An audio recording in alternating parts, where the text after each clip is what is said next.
अपनी मातृभूमि की खातिर मौत से बढ़कर मुझे और क्या बड़ा सम्मान दिया जा सकता है। इन शब्दों पर अमल करने वाले न जाने कितने संग्रामियों ने अपनी जान भारत की आजादी के नाम कर दी। 1931 में शहीद आजम भगत सिंह ने ब्रिटिश हुकूमत के सामने घुटने टेकने के बजाय महज 23 साल की उम्र में अपने लिए फांसी का फंदा चुन लिया। ठीक ऐसे ही सन 1940 में सरदार उधम सिंह ने खुशी खुशी मौत को गले लगा लिया।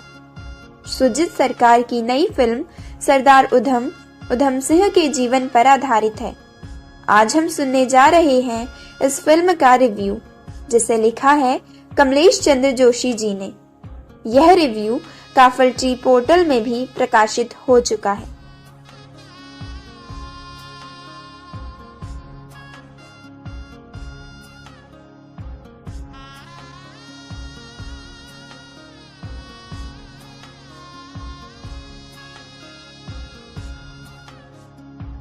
दर्द भरी खूबसूरत कहानी सरदार उधम सिंह। माइकल ओडॉयर को गोली मारने के बाद उधम सिंह को ब्रिटिश जेल में जिस तरह की यातनाएं दी गई, उसके बारे में सोचकर भी किसी की रूह कांप जाए। लेकिन उधम सिंह मानो मौत का कफन बांधकर ही ओडॉयर को मारने ब्रिटेन गए थे।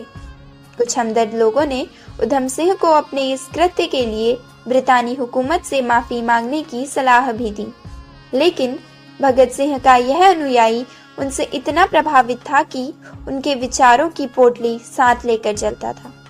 कहता था, उसे एक ग्रंथी ने बोला है, पुत्र, जवानी रब का दिया हुआ तोहफा है।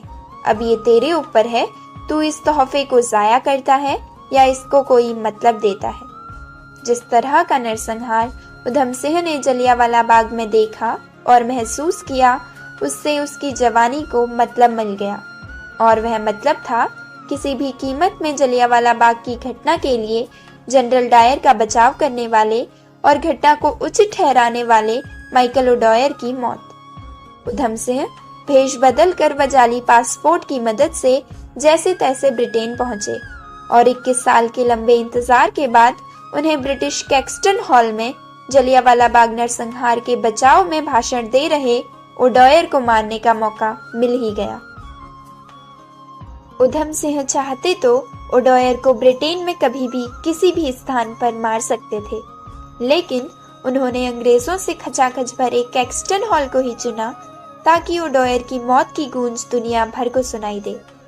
उधम सिंह के इस क्रांतिकारी कदम का इस्तकबाल पूरे भारत में हो और स्वतंत्रता संग्राम के लिए लड़ रहे दूसरे क्रांतिकारियों में एक नई ऊर्जा का संचार हो सके। यूं तो देश भर में भारतीय स्वतंत्रता संग्राम में शामिल कैदियों द्वारा अंग्रेजों से माफी मांगे जाने या न मांगे जाने जैसी बहस तेजी से चल रही है। कोई कुछ भी कहे, लेकिन ऐतिहासिक तथ्यों व साक्ष्यों को हम झुठला नहीं सकते। माफी मांगने का विकल्प तो उधम सिंह के पास भी था, लेकिन भगत सिंह की ही तरह उन्होंने भी फांसी के फंदे को ही चुना। उधम सिंह का नाम भारतीय स्वतंत्रता संग्राम के इतिहास में वीर उधम सिंह के नाम से दर्ज है, लेकिन कम लिखे जाने के कारण उनकी लोकप्रियता भगत सिंह सरीखी नहीं रही। सुजीत सरकार ने उधम सिंह को लेकर सरदार उधम नाम से अपनी ड्रीम फिल्म बनाई है, जिसमें उनकी क्रांतिकारी जिंदगी के तमाम पहलुओं को शानदार तरीके से फिल्माया गया है। अमेज़न प्राइम के OTT प्लेटफॉर्म पर रिलीज हुई इस फिल्म को देखने के बाद दर्शक उधम सिंह की जिंदगी के तमाम अनछुए पहलुओं से रूबरू हो सकेंगे। बॉलीवुड में अक्सर बायोपिक के नाम पर परोसी जाने वाली मसाला फिल्मों के इतर सरदार उधम एक ऐसी फिल्म है जो सधी हुई कहानी व असल घटनाओं के आधार पर और उसके इर्द गिर्द घूमती है। फिल्म को देखकर लगता ही नहीं कि वह वर्तमान में चल रही है। अविक मुखोपाध्याय की सिनेमेटोग्राफी का कमाल यह है कि वह दर्शकों को ब्रितानी हुकूमत के उस दौर में खींच कर ले जाती है जब जलियांवाला बाग जैसे नरसंहार को अंजाम दिया गया था। फिल्म का एक एक फ्रेम इतना दमदार है कि वह किसी यथार्थ से कम नहीं लगता। फिल्म दर्शकों को ऐसे बांधे रखती है मानो दर्शक खुद उन दृश्यों में मौजूद हों। रॉलेट एक्ट के खिलाफ प्रदर्शनकारियों का जलियांवाला बाग में इकट्ठा होना, जनरल डायर का गोली चलाने का आदेश देना और उसके बाद लाशों के ढेर से जिंदा लोगों को उधम सिंह का चुन चुन कर अस्पताल तक ले जाना ऐसे दृश्य हैं जिन्हें देखकर दर्शकों की न सिर्फ आंखें नम होती हैं बल्कि भीतर खाने अंग्रेजी हुकूमत के खिलाफ आक्रोश भी पैदा होता है। उधम सिंह के रूप में विकी कौशल के अभिनय ने पूरा न्याय किया है। अपनी मासूमियत से लेकर ब्रितानी सरकार की क्रूरता के प्रति अपने आक्रोश को उन्होंने दमदार तरीके से पर्दे पर उतारा है। विकी कौशल ने उधम सिंह को फिल्मी पर्दे पर जीवंत रूप में पेश किया है।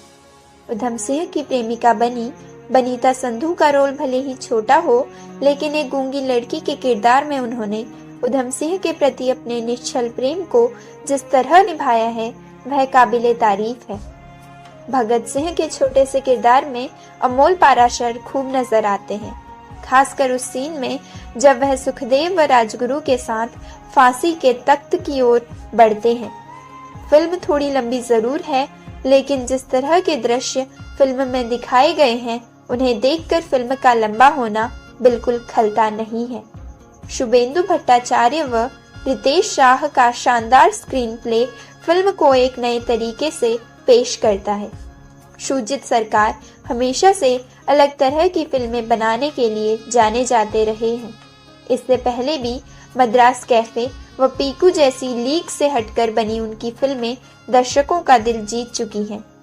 शहीद उधम सिंह पर बनाई उनकी यह नायाब फिल्म न सिर्फ दर्शकों तक उधम सिंह के उस किस्से को लेकर जाएगी जो आम नागरिकों से अछूता रह गया है, बल्कि उनकी शहादत को वर्तमान में वह स्थान भी देगी जो खाली सा महसूस होता है।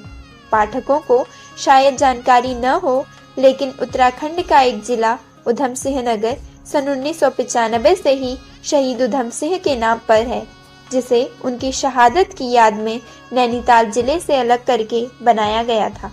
शुक्रिया।